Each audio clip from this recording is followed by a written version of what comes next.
Hi there. This podcast was recorded in early 2023.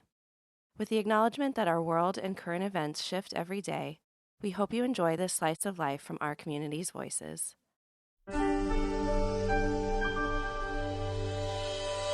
The human story is the search for belonging.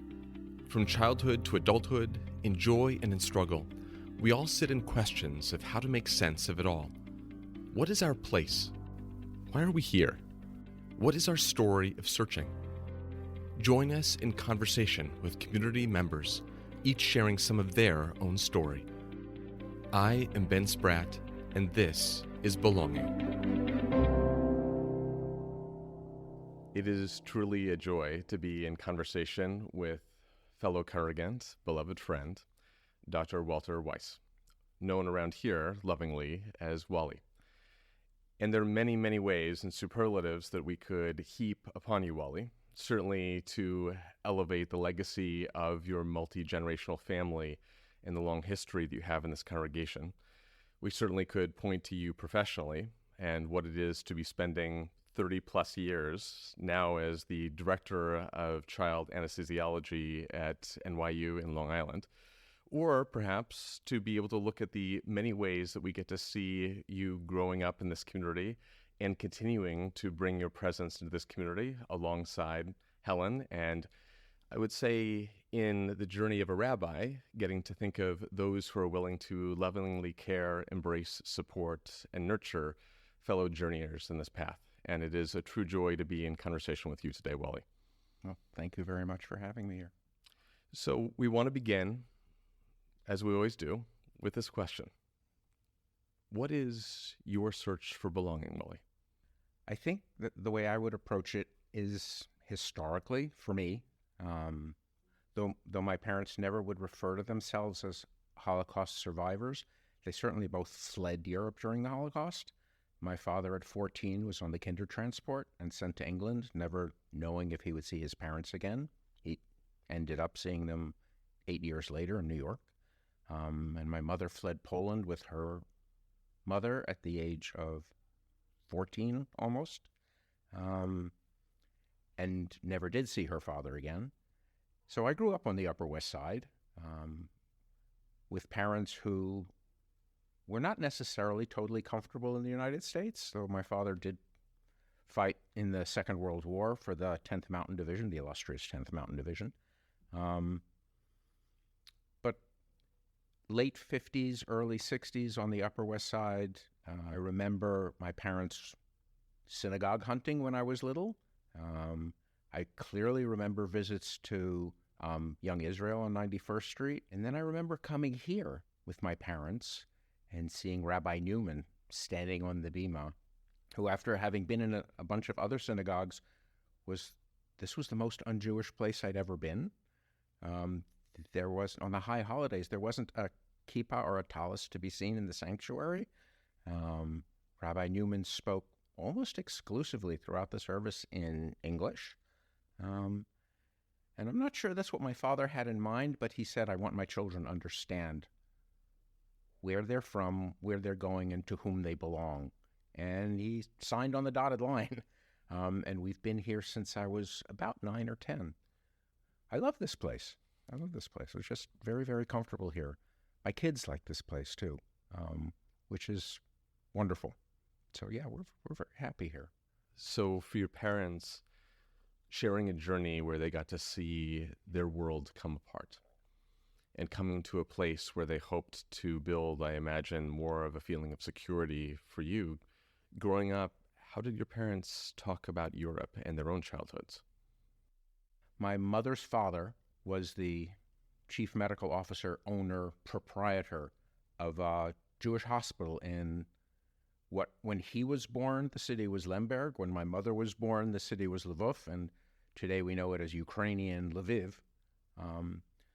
So at the time the bombing started in September of 1939, my grandfather was taking my uncle to start medical school in London. My grandfather had trained in Vienna, hoping that the two of them would somehow have a practice together someday.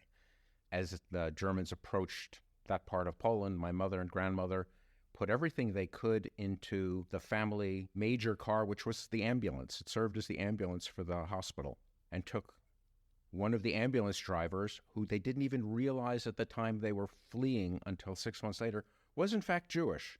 And they went to Romania, where my grandmother had a cousin. After that, I guess families get a little grating on each other's nerves or whatever. They left Romania and drove and ended up in Marseille, where they spent about a year. My mother went to school at an American school in Marseille, and then they managed to get permission to enter Portugal, and they left the car, left the driver, and much of their belongings in Marseille, took a boat to Lisbon before they got visas to Cuba, and they took the boat to Havana, where my mother again went to school in an American school for a year and a half or so, and developed great friends with other European Jewish exiles in Cuba. Some of them, until they've recently passed, they were all her best friends from her time in Cuba. She was in Havana for about a year and a half before they got visas to New York, where my grandmother knew people. My mother was able to finish high school, go to college. She was cutting diamonds, actually, to help support them. And that's my mother's voyage.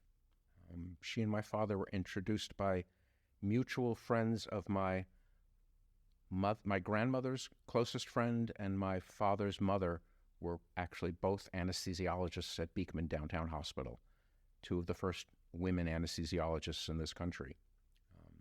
My father, as I said, at 14 was put on the Kindertransport, also left London because London was becoming ugly with the bombings, moved to the coast to southern England, to Bournemouth, where he got a job as a shipping clerk in a trucking company.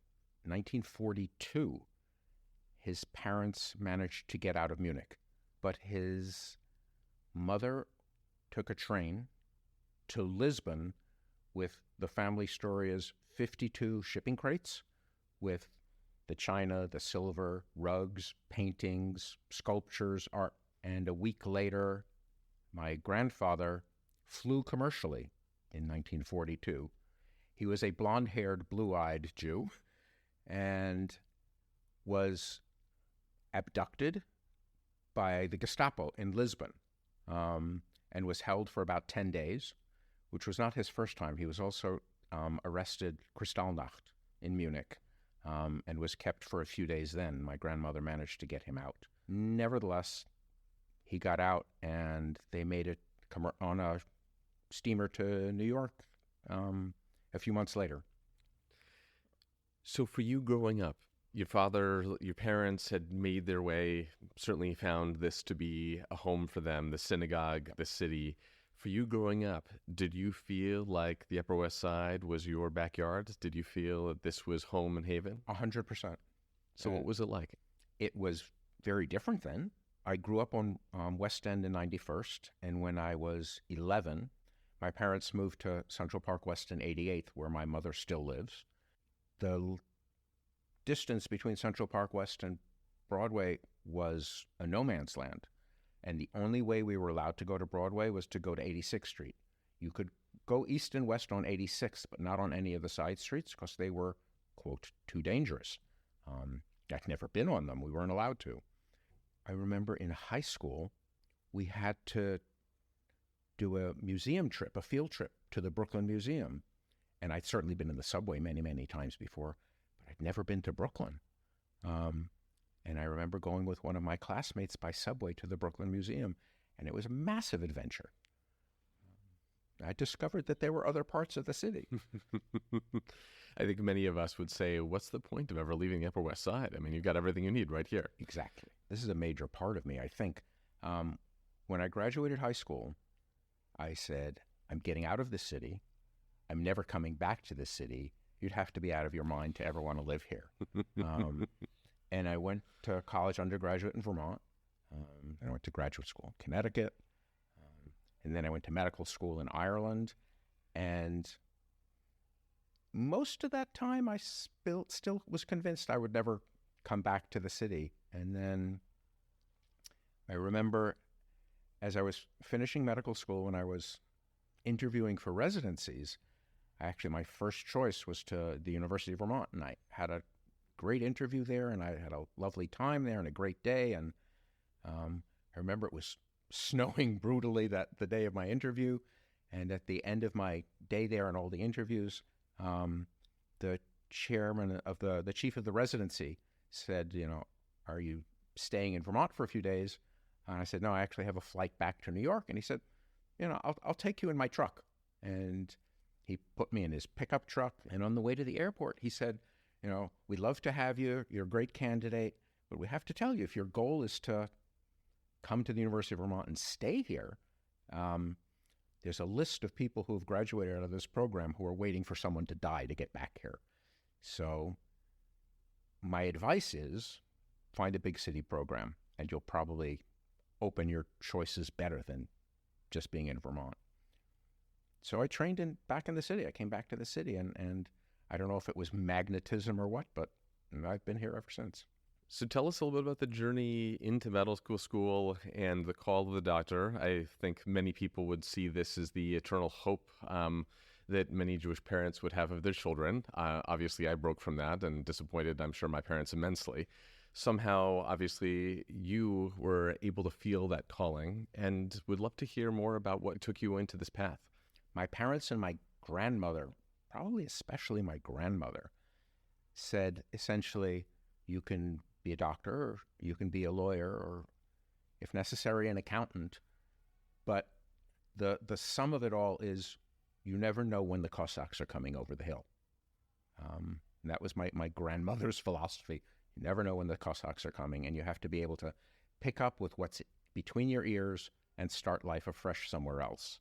So my mother's father, again, was an obstetrician gynecologist, and my father's mother was an anesthesiologist who went to medical school in Munich and actually did her PhD dissertation on an anesthesia topic.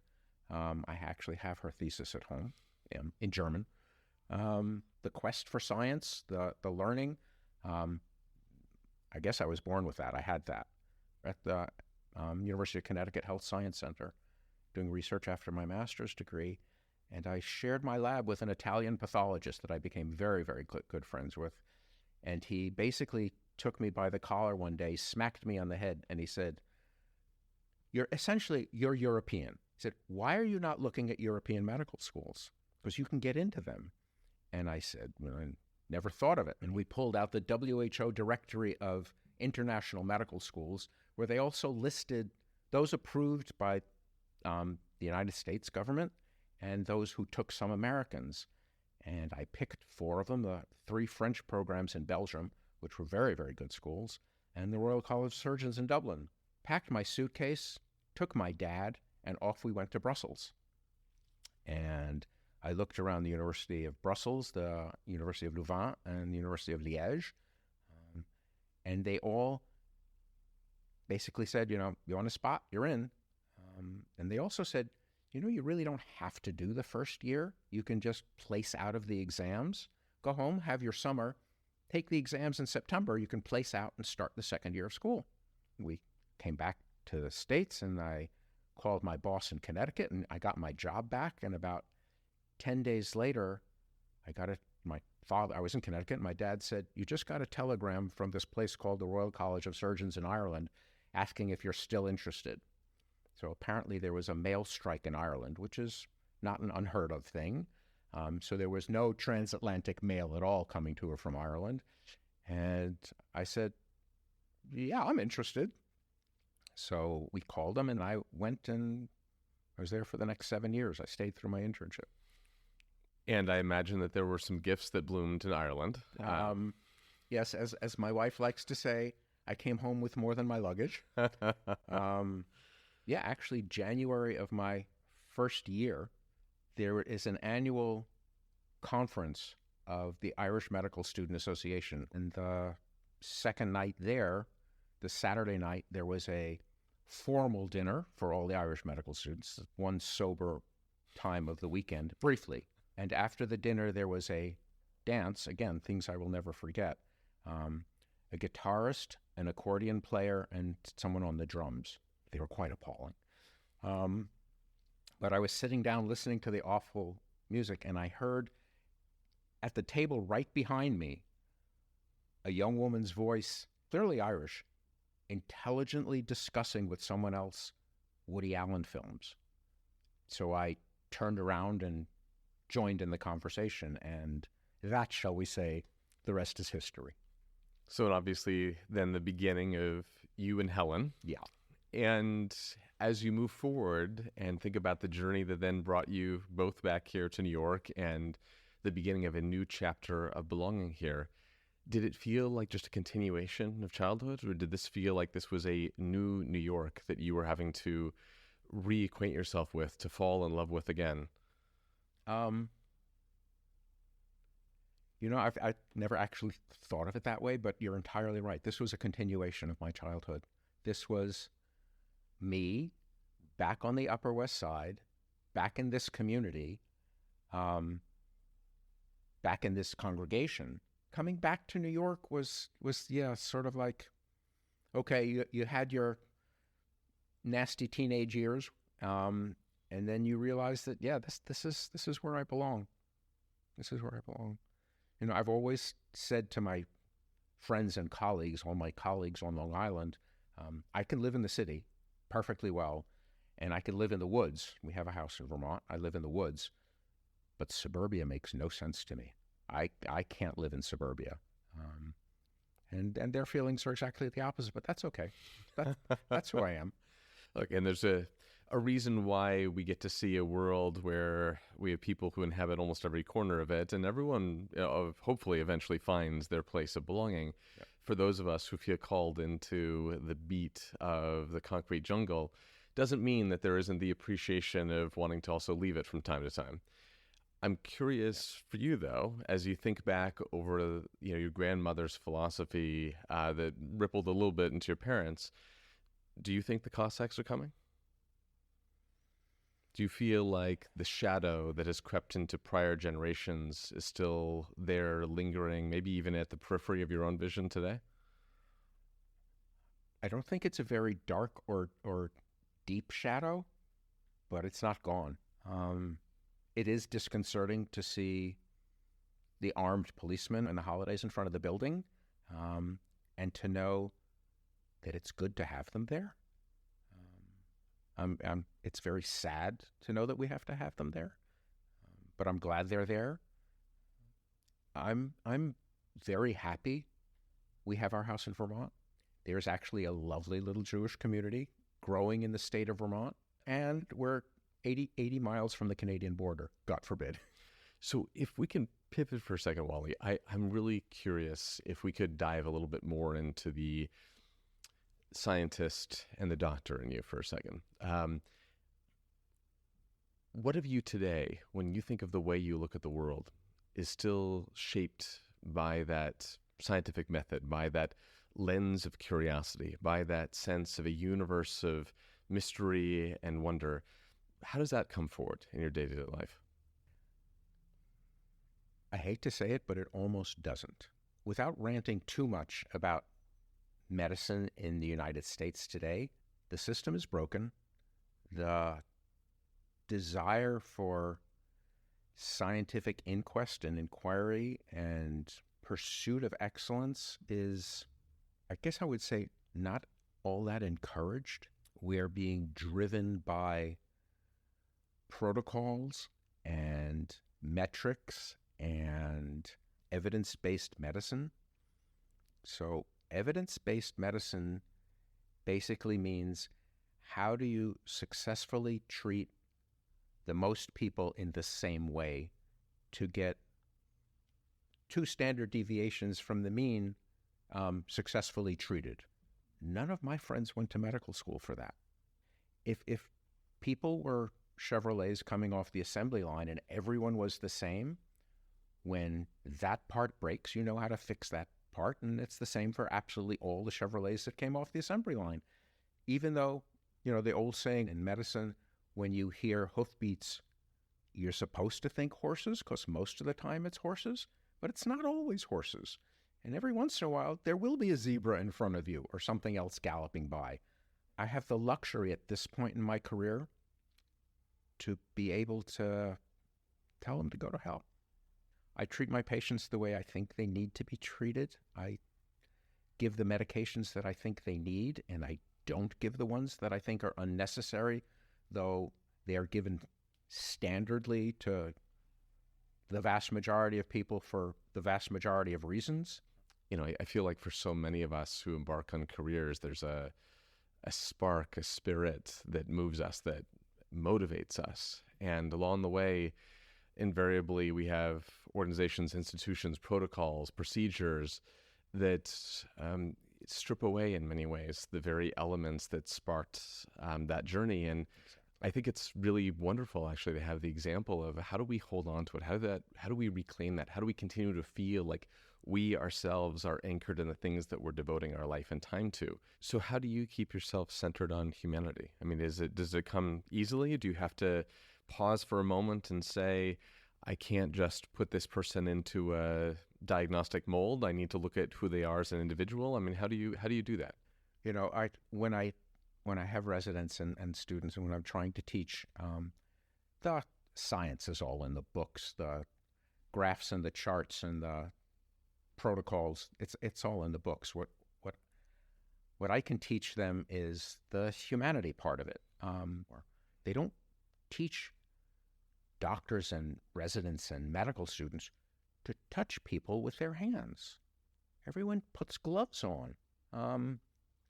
The chances of you picking up an infection from someone who isn't in fulminant sepsis by not wearing a glove is negligible. It's like shake hands with people with my hands. I don't put gloves on. The human connection is one of the highest imperatives in medicine, and I'm not sure it's taught well. So I spend about 70% of my time at work taking care of kids. And I love taking care of kids. They never lie to you. They tell you the truth. If something hurts, it hurts. If it doesn't hurt, it doesn't hurt. When kids get sick, they get sick very fast. And when they get better very, very fast. I tell young residents and medical students, when you take a small child through a major surgery, a 6, 8, 12-hour surgery, wake up at the end of it, and without a parent anywhere near them, they look at you and say, thank you for taking care of me. I just melt into a puddle, and I don't need a paycheck for that year. There's nothing better on the planet than that for me. And the day after surgery, the kids are saying, can I go to the playroom and play with the other kids? And I think to imagine that there is a truth and honesty and authenticity that we are naturally tapped into as we enter this world is actually a beautiful lens on humanity. I think many of us have, been incubated in an environment where we've come to see that humanity is perhaps naturally negative or naturally selfish, and that is what we try to change or evolve over time. I think it's in many ways even more powerful to imagine that maybe as adults, we need to reconnect with the inner child, the honest being who's able to immediately tap into the gratitude, the appreciation, and also the annoyance, but from the moments that matter, and perhaps not just what the people around us are associating. And I think that that's something that I come back to again and again, because obviously, in the context of religion, we get to see some of the very same dynamics take place as organizations, as religious figures like rabbis and priests and imams come to the place where we create more and more distance from the very people that we mean to serve, not because we intend to, but because as we try to scale the meeting of needs, we try to find the most efficient ways possible in the most equitable way possible. And what often gets lost along the way is, again, that direct contact, that recognition that all of these industries, all of these professions started because of a human need. What a gift for those who get to learn under you to have that lesson in their ears, because at some point or another, that's through. I'm sure. And at some point or another, I think we all lose our way a little bit. Even those of us who may have a, ascending career path, at some point, how do we come back to the very thing that started us on this journey? Well, I want to offer gratitude, Wally. This is a gift to not only hear a little bit of the story that ripples behind you and beneath you, but also some of the story that you're a part of shaping here. And I just feel grateful to be one of the many who appreciates going through these pews and through these walls, feeling your love and your care, your humanity. And thank you for bringing a bit of your journey and your search for belonging here to Rodef Shalom. Thank you very much for having me. This has been cathartic in a way.